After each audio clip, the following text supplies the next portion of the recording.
नमस्तुभ्यम। अमावस्या है शुक्रवार को और उसके बाद 6 तारीख यानी शनिवार से गुप्त नवरात्रियां लगने जा रही है। यह उपाय सिर्फ जब भी नवरात्रि आती है ना तभी किया जाता है और उपाय वीडियो में आपको करके दिखाऊंगी कैसे करना है। अगर यह उपाय आपने कर लिया है तो आपने जीवन में स्वयं ही चमत्कार देखा होगा कि आपके घर के सभी दोष जैसे पितृदोष के कारण, वास्तु दोष के कारण, शारीरिक पीड़ा, रोग, कष्ट, नवग्रहों की दशा या परिवार में कुछ किया कराया है या अधोगति में आपके पितृ गए हैं तो वह तृप्त होंगे और सदा सर्वदा परिवार में खुशियां बरसना आरंभ हो जाएंगी। तो आप सभी को इन उपायों को कैसे करना है, कब करना है, किस स्वरूप में करना है, ध्यान से सुने और आधा अधूरा वीडियो ना देखें। कई बार उपाय करने के बाद भी आप सभी कहते हैं कि दीदी हमारी मनोकामना पूर्ण नहीं हुई है। इसका कारण यही है कि आप पूर्ण रूप से उस उपाय को कर नहीं पाते। छोटी छोटी गलती करने से बचें। कैसे करना है उपाय, ध्यान से सुने। सबसे पहले यह उपाय आप अमावस्या यानी शुक्रवार के दिन भर में कर सकते हैं, रात्रि को भी कर सकते हैं। कहने का अर्थ है आपको जब भी समय मिले। आपको इस उपाय को एक कटोरी में चावल भर कर रखना है। चावल कैसे रखने हैं 2 उपाय वीडियो में बताऊंगी जो घर पर ही करने हैं, कहीं नहीं जाने, और इनके अद्भुत परिणाम देखने को मिलेंगे। तो प्रथम उपाय जान लेते हैं। कटोरी में आपको भर लेना है चावल। कटोरी कैसी लेनी है, कोई भी स्टील की, नई पुरानी, जैसी भी कटोरी हो वह कटोरी आप ले लीजिए। कटोरी में आपको भर लेने हैं चावल। जो खंडित चावल होते हैं ना, आपने देखा होगा टुकड़ी वाले चावल कई क्षेत्रों में, बिहार इत्यादि क्षेत्रों में खाए जाते हैं, वह चावल नहीं लिए जाते पूजा पाठ, उपाय, पितरों के कार्य को करने के लिए। तो इस बात का ध्यान रखें। परिपूर्ण अवस्था में जो अक्षत होते हैं जिनका फल कभी खत्म नहीं होता, वही आपको अक्षत लेने हैं। और आप सभी को विशेष तौर पर अपने घर के दरवाजे पर, अब यह दरवाज़ा कौन सा होगा यह भी ध्यान से सुनिएगा। जो घर के बिल्कुल बाहर का दरवाज़ा होता है ना, उस स्थान पर आपको यह उपाय नहीं करना है। यह उपाय घर के अंदर का जो दरवाज़ा होगा ना वहाँ पर करना है, क्योंकि बाहर के दरवाजे पर करेंगे तो आपकी जो वस्तु है जिससे आप उपाय करेंगे वह कोई व्यक्ति उठा ले जाएगा और आपका उपाय फलित नहीं होगा। तो आपको एक कटोरी जिसमें चावल रखने हैं और उसके ऊपर कपूर का टुकड़ा रख लेना है। गुरुजी कहते हैं जो कपूर का टुकड़ा होता है ना, वह कई तरह के रोग, दोष, संकट, पीड़ा का निदान करता है। और कपूर जो है अपने आप में सबसे पवित्र और अपने आप में अद्भुत वस्तु मानी जाती है। कर्पूर गौरम कर्णावतारम भी कहा जाता है, अर्थात कपूर के जिनका समान जिनका वर्ण है उससे तुलना की जाती है। तो सफ़ेद रंग की चीज़ें चंद्रमा से भी संबंध रखती हैं। सफ़ेद रंग की वस्तु जो है पितृ देवताओं से भी संबंध रखती है। तो कटोरी में चावल भर लीजिए, उसके ऊपर 2 आप कपूर के टुकड़े रख लीजिए। ठीक है, चावल भरने के बाद ऊपर कपूर के टुकड़े रखेंगे और इसे अपने घर के दाहिने तरफ, कभी भी उल्टी तरफ कोई भी काम नहीं अच्छा माना जाता है। दाहिने जो घर का दरवाज़ा होगा ना उसके दाहिने ओर ही आप सभी को इसे रखना चाहिए। रखने के बाद आप सभी को विशेष तौर पर यह जो है कब रखना है, या तो पूरे दिन भर में अमावस्या के पूरे दिन पूरी रात रख सकते हैं, नहीं तो सिर्फ जो है रात्रि को भी रख सकते हैं, इच्छा आपकी है, परंतु रात्रि को रखना जरूर है। इस बात का ध्यान आपको रखना है। अब आप सभी को संभव हो तो पितृ देवताओं का स्मरण करते हुए एक लंबी बत्ती का घी का दीपक भी लगा दीजिए।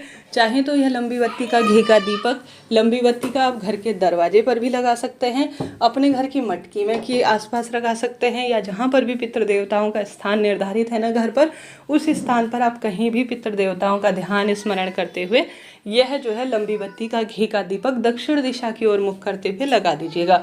अमावस्या के दिन पूरे दिन और रात्रि में कभी भी दीपक आप लगा सकते हैं। प्रदोष काल, सुबह, पूरे दिन भर में इच्छा शक्ति सामर्थ्य है। कहा जाता है हमारे पितृ देवता इससे तृप्त होते हैं। अब गुरुजी कहते हैं जब नवरात्रि शुरू होगी इससे देवी मैया का भी आशीर्वाद मिलेगा और पितृ देवता का भी आशीर्वाद मिलेगा। तो गुप्त रात्रि भर रख दिया, फिर गुप्त नवरात्रि प्रतिपदा शुरू हो गई शनिवार को। तो आप सभी को इस कटोरी को ले जाकर किस वृक्ष के नीचे डालना है, जैसे कि गुरुजी ने कहा है पीपल हो गया, बड़ हो गया, बेलपत्र हो गया, और जो यह वृक्ष होते हैं ना, ये बड़, पीपल और बेलपत्र, यह तीनों पितरों के समान तुल्य माने गए हैं, देवताओं के समान तुल्य माने गए हैं।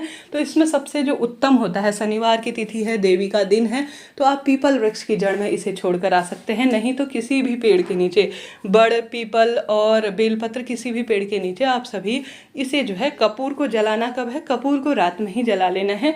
ये जब भी आप कटोरी रखेंगे ना तभी आप सभी इसे जला लीजिएगा। ठीक है, और इसे जो है आप सभी को ले जाकर उस पवित्र पेड़ के नीचे अपने पितृ देवताओं का स्मरण कर कर ध्यान कर कर कटोरी को घर ले आएँ। चावल और जो कपूर है आप सभी वहीं पर छोड़ आएं। जब बाद में चिड़िया, कबूतर, वन्य जीव जंतु इसे ग्रहण कर लेंगे तो धीरे धीरे आपके पितृदोष जो होंगे, शारीरिक पीड़ा, जो कष्ट है वह पूर्ण रूप से खत्म हो जाएंगी और परिवार में स्वतः ही खुशियाँ आना आरंभ हो जाएंगे। तो करके देखिएगा, लाभ मिलेगा। और कोई भी प्रश्न हो जहाँ पर आप अटक रहे हो, करके देखिएगा, लाभ मिलेगा। कहीं भी चूकने से बचे, कहीं भी गलती करने से बचे, कहीं भी पीड़ा, कष्ट है, संकट एक बार कर लिया है तो दोबारा भी करने में कोई दोष नहीं है। पितृदोष होता है तो संतान संबंधी परेशानी होती है, रोग पनपते हैं, शारीरिक पीड़ा होती है और साथ के साथ कर्ज बढ़ता है, अशांति मन में महसूस होती है, बच्चों की विवाह की अड़चन होती है, कहीं ना कहीं घर में कलह कलेश, थोड़ा सा पैसे आते हैं वह भी पूर्ण रूप से खर्च हो जाते हैं।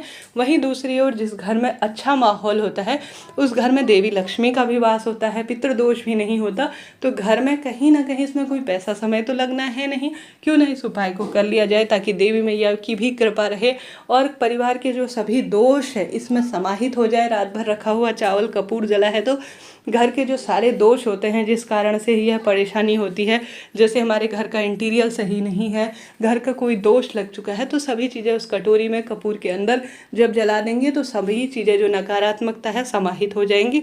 दूसरे दिन किसी भी पेड़ के नीचे आप स्वयं ही जीवन में अपने आप में बदलाव महसूस करता हुआ पाएंगे। तो हमने बात कर ली प्रथम उपाय की, बढ़ते हैं दूसरे सरल से उपाय की तरफ। दूसरा सरल उपाय, आपको अपने घर के मटके से भर लेना है जल।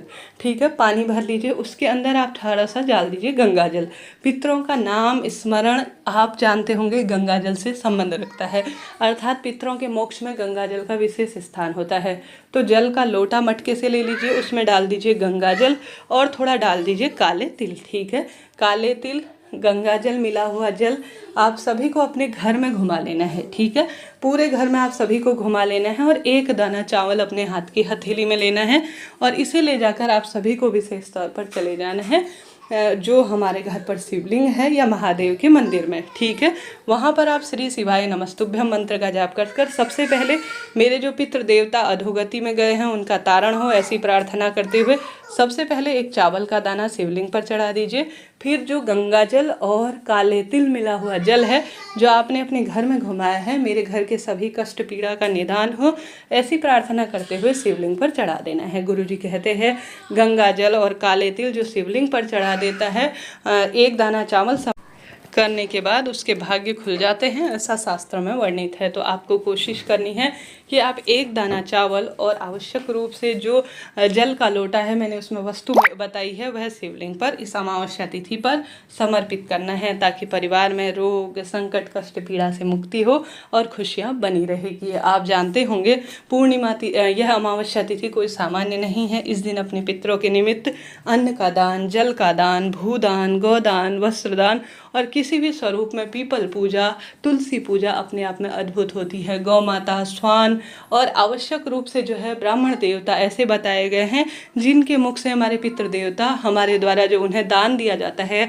अन्न जल का उसे ग्रहण करते हैं। तो कोशिश करें इस दिन ब्राह्मण देवता को घर घर बुलाकर आप उन्हें भोजन करवाएं, उन्हें अन्न वस्त्र का दान करें। साथ के साथ आप सभी आवश्यक रूप से ब्राह्मण देवता के साथ साथ स्वान को रोटी खिलाएं, गौ माता को रोटी खिलाएं, भाग्य बदलेगा। इससे पहले भी चैनल पर वीडियो आ चुका है। श्री शिवाय नमस्तुभ्यं।